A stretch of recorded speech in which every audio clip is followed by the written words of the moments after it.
Salam sejahtera dan salam sehat bagi kita semuanya. Saudaraku, bacaan Alkitab pada hari ini terambil dari Kitab Galatia pasal 2 ayat ke-16 yang berbunyi demikian. Kamu tahu bahwa tidak seorang pun yang dibenarkan oleh karena melakukan hukum Taurat, tetapi hanya oleh karena iman dalam Kristus Yesus. Sebab itu kami pun telah percaya kepada Kristus Yesus supaya kami dibenarkan oleh karena iman dalam Kristus Yesus dan bukan oleh karena melakukan hukum Taurat. Sebab tidak ada seorang pun yang dibenarkan oleh karena melakukan hukum Taurat. Saudaraku terkasih, sapaan pastoral selama bulan Oktober berbicara tentang sola dalam reformasi, dan hari ini kita berbicara tentang sola fide.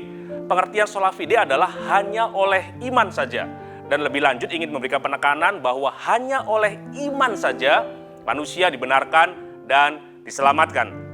Saudaraku, dalam kitab Galatia pasal 2 ayat 16 yang baru saja kita baca tadi memberikan sebuah gambaran tentang apa yang sedang terjadi di dalam kehidupan jemaat Galatia, di mana pada saat itu terjadi penyimpangan terhadap Injil.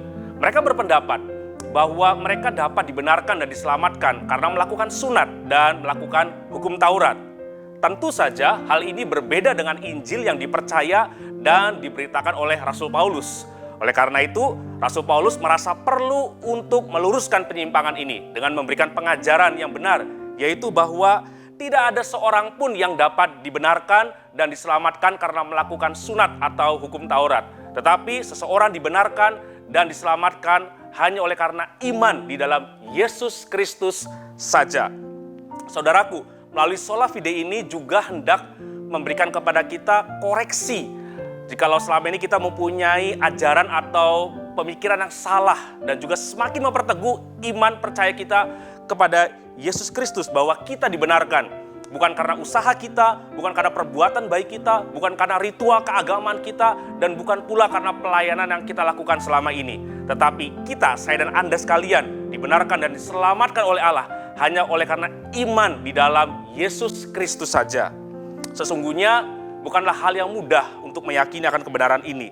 Karena seringkali kita berpikir bahwa diri ini dengan segala apa yang ada pada diri kita dan sudah kita lakukan selama ini cukup mampu membawa kita untuk dibenarkan oleh Allah dan membawa kita masuk dalam kerajaan surga.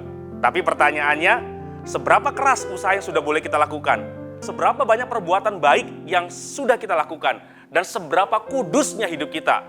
Yang mana membuat Allah harus membenarkan kita dan membawa kita masuk ke dalam kerajaan surganya. Padahal satu dosa saja sudah sangat cukup untuk menghantarkan kita masuk dalam penghukuman kekal di dalam api neraka. Karena tuntutan Allah begitu amat sangat sempurna. Saudaraku, kiranya Tuhan Yesus mengaruniakan kepada kita sekalian dan menolong kita sekalian supaya kita diberikan iman, sungguh-sungguh percaya kepada Yesus Kristus saja dan selalu bersyukur akan keselamatan sudah dianugerahkannya di dalam kehidupan kita. Amin.